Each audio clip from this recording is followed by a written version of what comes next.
Katika serikali ya mstaafu mwenda zake rais wa pili wa Jamhuri ya Kenya Daniel Toroitich arap Moi, mambo mengi yalifanyika, lakini visa vilivyopata kutangazwa sana na kusemekana sana ni visa vya utekaji nyara ambavyo kwa wakati huu vimejirejea kwa mara nyingine. Nyakati hizo swali likiulizwa, nani aliyekuwa kiongozi wa kundi lililokuwa likipata kuwateka nyara vijana na kuwateka nyara ambao ni wanaharakati waliokuwa wakiupinga uongozi wa rais mwenda zake Daniel Toroitich arap Moi. Jina moja lilikuja vichwani vya wengi, lakini sio wengi walioweza kumtambua. Kwa wakati huu tu ambapo utekaji nyara unapotajwa jina la ambaye ni kiongozi wa tume ya polisi ama idara ya polisi ya DCI Amin Mohamed pamoja na ile ya National Intelligence Service Nordin Haji, majina haya huwa yanakujia akilini. Ila wacha ni kurejesha nyuma ambapo serikali ya Kenya ilianzisha mfumo wa utekaji nyara na kuwa inawakamata wale wanaharakati waliokuwa wakipinga serikali ya taifa ya Kenya. Jina lake ni James Kanyotu. Ni jina ambalo sio geni katika mafunzo ya kijeshi na upelelezi nchini Kenya. James Kanyotu akitajwa na magazeti kama mpelelezi pekee mkamilifu aliyewahi tokea katika Jamhuri ya Kenya kwa usiri wake. Kanyotu aliongoza kitengo cha polisi cha upelelezi kwa miaka 27 tokea mwaka 1965 mpaka kustaafu kwake mwaka 1991. Wakati ule kitengo hiki kikitambulikana kama Directorate of Security Intelligence, ukipenda the Special Branch. Kwa sasa kikitambulikana kama National Intelligence Service, ukipenda NSIS.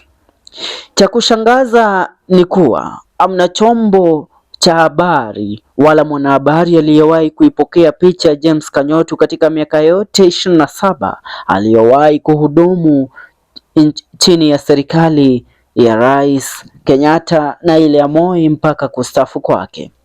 Sura ya Kanyotu ilikuja kutambulikana na kuonekana na wanahabari kwa mara ya kwanza mwaka 2004 ambapo walilazimishwa na mahakama kuwa shahidi katika skando ya Goldenberg, ambapo alihudumu kama director wa kampuni ya Goldenberg pamoja na mshukiwa mkuu wa kesi ile Kamlesh Patin. Goldenberg ikihusishwa na wizi wa bilioni 60 za Kenya, na kisa hiki ndicho kilitupa kwa mara ya kwanza sura yake James Kanyotu.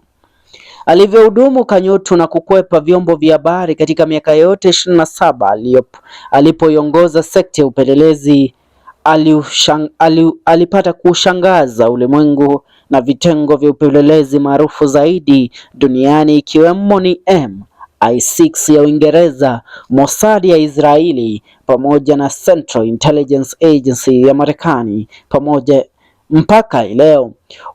Vitengo hivi vingi vinatumia njia za Kanyotu katika mafunzo yao, maana katika karne hii ya utandawazi imekuwa vigumu kujificha na kamera za wanahabari na mapaparazi kona zote za ulimwengu.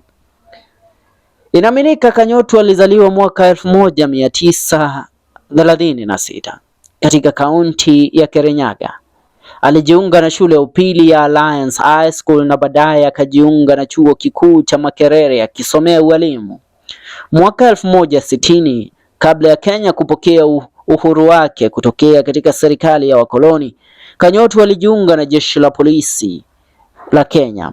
Miaka 5 baadaye, mwaka 1965, akapokezwa mamlaka ya Deputy Head of Intelligence na Rais Kenyatta, na baadaye kutajwa kama Head of Intelligence akimrithi Bernard Hinga aliyekuwa wa kwanza kuongoza kitengo hiki nchini Kenya.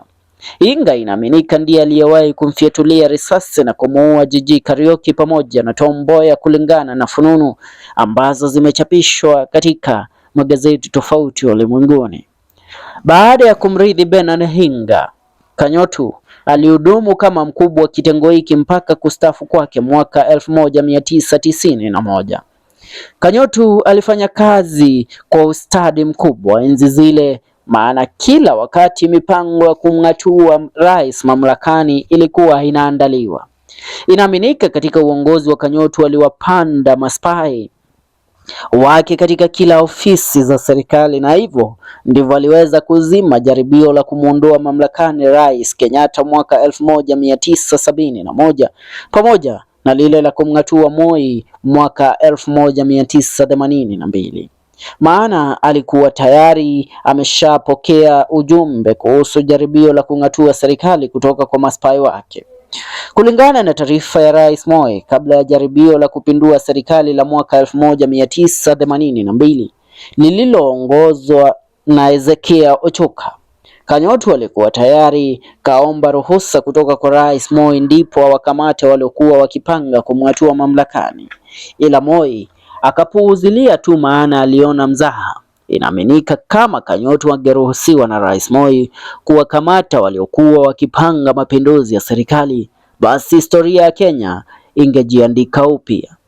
Baada ya jaribio la 1982, Moi aliwafuta viongozi wengi wa polisi kazi, ila Kanyotu alizidi kupandishwa cheo na kuwa mwandani wa karibu wa rais.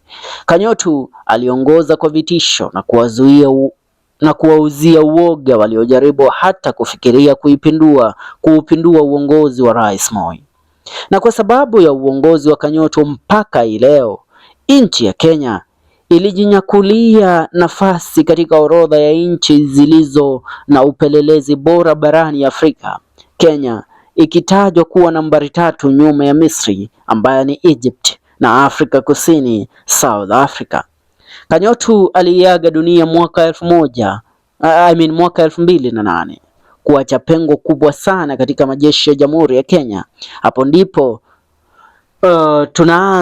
tunakamilishia historia yake, lakini wacha kidogo niulize, ni nani ambaye kwa sasa katika serikali ya Rais William Ruto unayeweza kumlinganisha na James Kanyotu? Jina la kwanza likujia hapo akilini ni lile la Faruk Teigot Kibet ambaye ni mwandani wa karibu wa Rais William Ruto. Inaaminika Faruk Teigot Kibet ndiye ambaye aliweza kupeana orders ama kutoa kauli na amri ya kuweza kuundwa kwa kitengo kipya chini ya jeshi la polisi ambacho kingeweza kuhusika katika kuzima fununu na uenezaji wa taarifa kuhusu kung'atuliwa kwa Rais William Ruto mamlakani. Tokea tarehe 25 mwezi Juni mwaka 2024, mambo katika taifa la Kenya yalibadilika, ambapo inaaminika tokea jaribio lile ambapo vijana wachanga wa Gen Z waliweza kuvamia bunge kuu nchini Kenya pamoja na mahakama ya upeo ambayo ni Supreme Court. Inaaminika Faruk Kibet pamoja na wandani wa karibu wa Rais William Ruto walipanga uanzisho wa kitengo kipya cha polisi ambacho kulingana na ambaye aling'atuliwa mamlakani kama naibu wa rais wa Jamhuri ya Kenya Rigathi Gachagua, kinaongozwa na ambaye ni mpo wake Rais William Ruto. Kikosi hiki kimekuwa kikihusika soa katika utekaji nyara, ambapo vijana wengi wamekuwa wakitekwa nyara, wengine wakirejeshwa baada ya siku kadhaa na wengine wakitokomea bila kuwahi hata kujulikana walikwenda wapi. Nasema nchi ya Kenya imerejea katika enzi za mwenda zake rais wa pili wa Jamhuri ya Kenya Mzee Daniel Toroitich Arap Moi. Lakini swali ambalo linasalia, je, ipo siku tutakapoondoka katika mambo haya ambayo tunayaona kwa sasa? Na je, ni nani ambaye asoa ameweza kuread vitabu na kuvisoma vitabu vya James Kanyotu? Maana jinsi ambavyo serikali ya SOA kitengo cha polisi nchini Kenya kinavyoendezwa ni kana kwamba tumerejea kwa enzi za James Kanyotu kama director wa special branch, ileo tukiita National Intelligence Service inayoongozwa na Newden Haji pamoja na Directorate of Criminal Investigation inayoongozwa na Amin Mohamed. Ni hayo kwa sasa wadau, tuungane katika video zetu zijazo. Usisahau kusubscribe ndani ya channel ya kwetu. Hii ni The Kenyan Daily Report na kitengo hewani ni A Story a Day.